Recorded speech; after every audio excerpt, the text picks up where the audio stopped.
근데 핸드폰으로 보니까 무슨 감옥 같다. 수신기 끊겼어. 말구유. 내가 말구유를 지나쳤다고? 이거래요, 말구유. 찍어야지. 아, 저 장난 아니야. 보고 왔어? 달려갔다 왔어. 여기가 진짜였네. 이야. 대박이다, 진짜. 저쪽으로. 너무 가까이서 찍었어. 나 찍어줬어. 여기 보세요. 와, 진짜 장난 아니다, 진짜. 야, 저 파도 뭐야? 와, 대박. 자기야 이쪽 찾아가 빨리.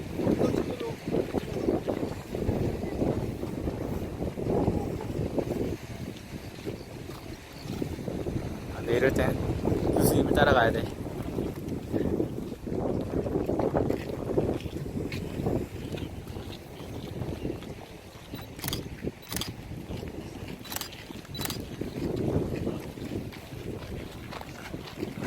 빌라부촌 오리지널 비문 원석이랍니다.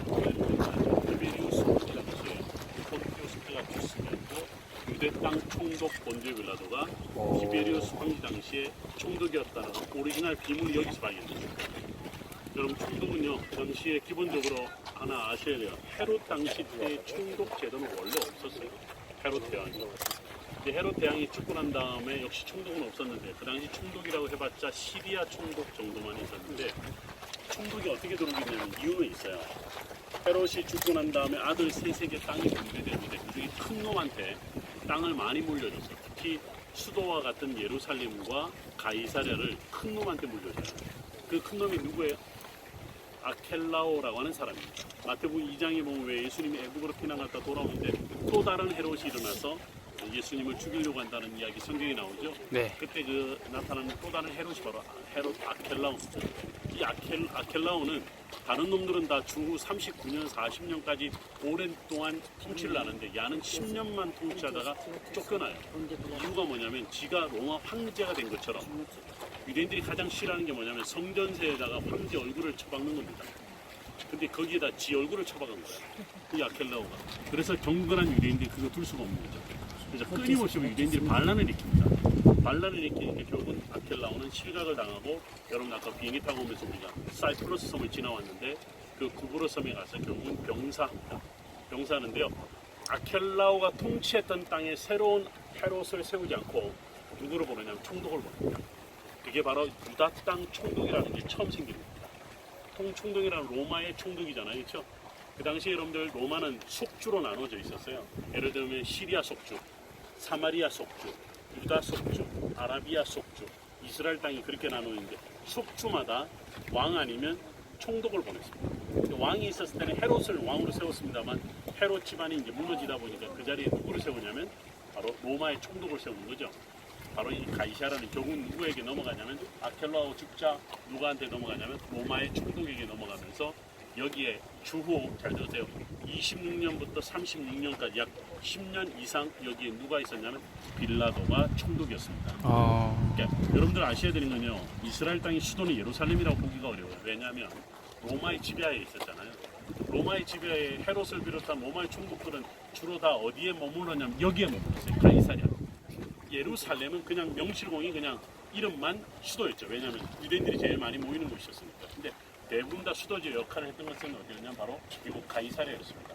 그래서 여러분 유명한 사건이 벌어져요. 여기서 주후 66년에 조그마한 반란이 일어났고 이 반란이 전국으로 퍼지면서 68년에 네로 황제가 이곳을 진압 명령을 내립니다. 그때 진압 명령을 받고 왔던 사람이 누구냐면 바로 베스파시아누스라고 하는 유명한 왕입니다. 이 사람이 예루살렘을 초토화시키고 겨우 네로 황제가 암살당하자 베스파시아누스가 전쟁 중에 군인들이 왕으로 옹립하면서 로마의 왕으로 갑니다. 그 다음 전쟁을 누가 수행하냐면 그 유명한 티투스 장군이라는 사람이 이 전쟁을 수행하게 되는데, 여러분 그 유명한 로마에 가면 티투스 장군의 개선문이 지금도 남아 있어요. 여러분들 가서 보시면 알겠지만 예루살렘 성전에서 가져간 7 촛대를 비롯한 메노라를 비롯한 여러 가지가 거기에 새겨져 있습니다. 제발 로마 가거든 딴 거 보지 말고 그런 걸 좀 봐요. 아 이게 개선문인데 개선문에 아 이게 바로 티투스 장군이구나. 티투스 장군이 바로 예루살렘을 점령하고 와서 승리했다고 해서 개선했던 개선문이라고 보시면 되죠. 그때 당시에 유대인 노예 10만 명을 끌고 와서 주후 79년에 여러분들 잘 아는 티투스 장군의 동생이라고 해야 돼요. 도미티아누스 형제. 도미티아누스, 즉 베스파시아누스의 두 아들이 있었죠. 누구냐면 바로 티투스와 도미티아누스. 도미티아누스 여러분들 아실 거예요. 누구예요? 여기 사도 요한, 반모섬에 갇혔던 사도 요한을 바로 핏발잡고 기독교인들을 그렇게 죽였던 황제가 바로 도미티아누스 형제죠. 이 사람들이요 예루살렘을 멸망하고 예루살렘 성전을 멸망시키고 유대인들을 끌고 가서 그 노예들을 데리고 만든 게 콜로세움이에요. 그 콜로세움 이야기의 백그라운드는 우리가 사실 여기서부터 시작을 할 수밖에 없는 거죠.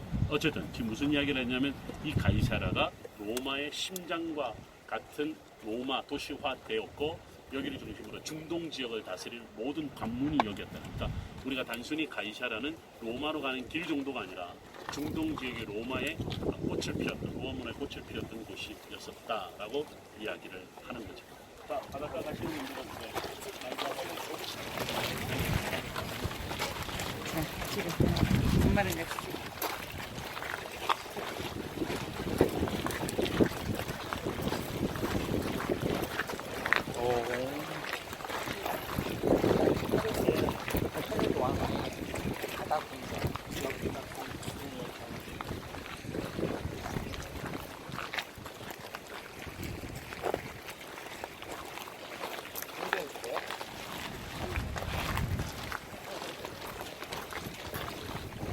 사도 바울 죽은 곳이네.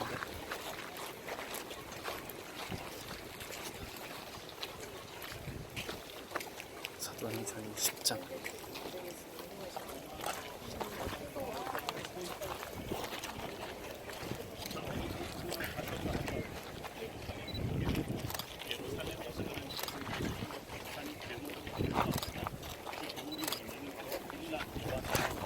죄송해요. 체포당해서 23장에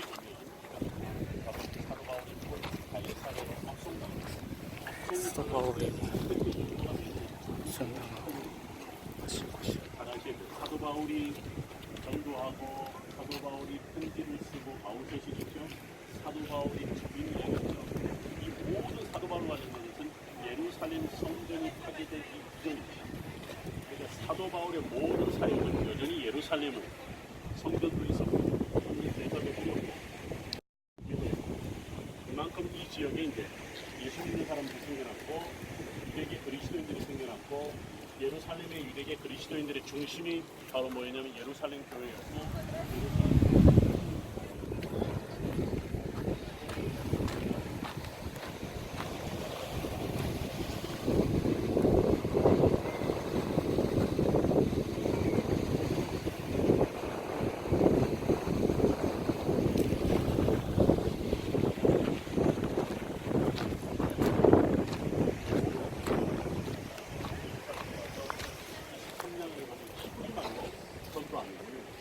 나는 길리기아에서 태어났고 나는 그걸 히브리말로 하죠. 노라드 베글리아, 제라셜리미아,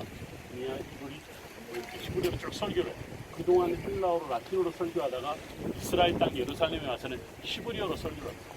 히브리어를 배우신 여러분 이스라엘에 와서는 히브리어를 좀 사용하시면 간곡히 부탁을 드립니다. 히브리어 쓸 수 있어요. 저도 한마디라도 쓸 수 있습니다. 그렇게 그가 전도했던 바로 그때 그렇게 온 체포당하고 압송을 당해서 어디로 가면 이곳으로 옵니다. 그때 재판받았던 곳이 제가 서 있는 곳입니다. 여기가 바로 사도 바울이 서 있었고 사도행전 25장에 보면 여기 벨릭스 베스고 그다음에 많은 충격들과 헤롯 세라고 하는 뭐 할래 아그리파 할래 벨릭스 할래 그 옆에 서 있는 여인은 뭐 할래 어차피 여기 앉아있어서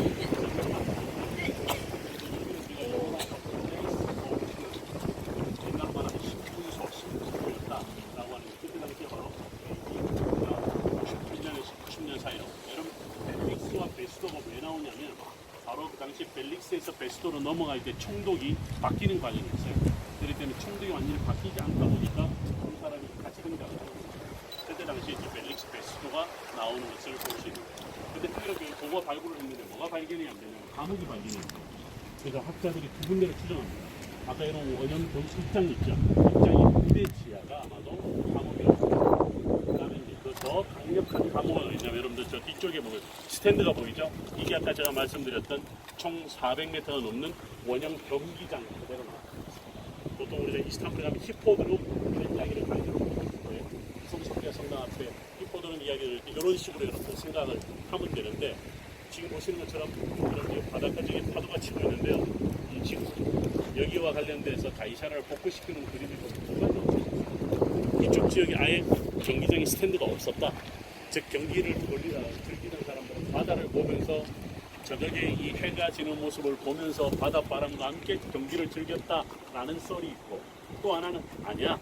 원형 경기장답게 다 스탠드가 완전히 돌아가면서 있었다. 근데 아직까지도 학자들은 두 가지를 다 이야기를 하고 있는데 그건 뭐 그대의 이야기고요. 우리는 뭐에 관심이 있냐면 아마도 사도 바울이 잡히셨다면 감옥에 갇혀 있었다면 저기 여러분들 나무로 스탠드 밑에 나무로 뭐 만들어 놓은 거 보이죠?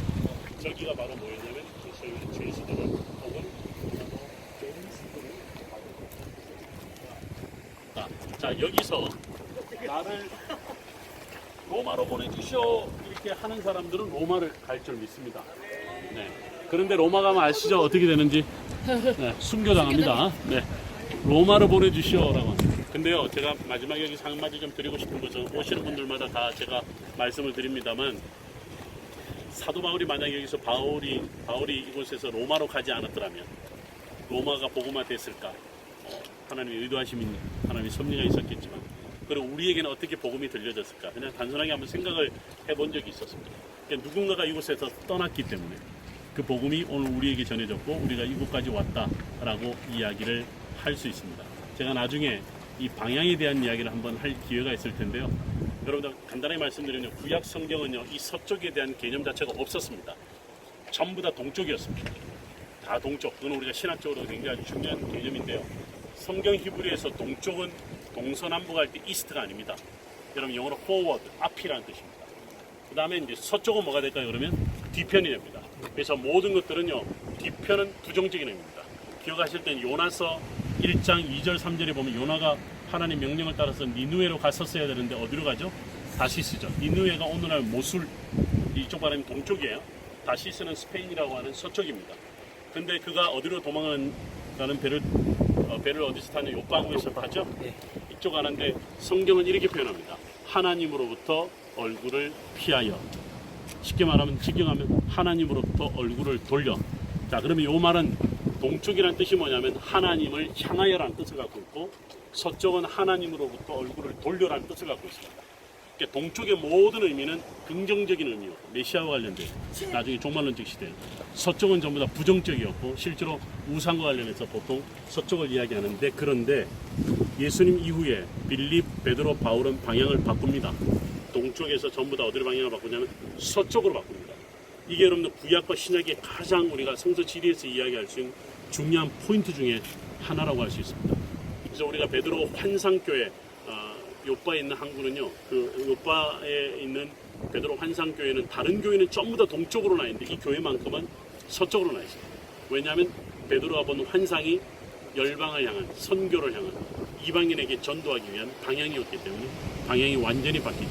그래서 예수 그리스도를 만난 이후에 성령의 능력이라는 용어를 그렇게 즐겨 사용했던 사도 바울의 그 삶의 변화는 동쪽이 아니라 서쪽이었다라고 하는데요. 그런 의미에서 우리가 지금 바라보는 서쪽이라는 개념은 굉장히 중요한 로마가 그 당시 서쪽의 제국에 로마가 변하는 자, 그럼 사진 촬영하시고 어디로 오냐면 저기 누가 이리로 잠깐만 우리 절로 저쪽으로 내려가자. 잠깐만 어디로 가자. 여기 야채가 있어요. 지금 가야 돼요. 시간 됐어요. 서울신학대학교 비 이스라엘 터키 12대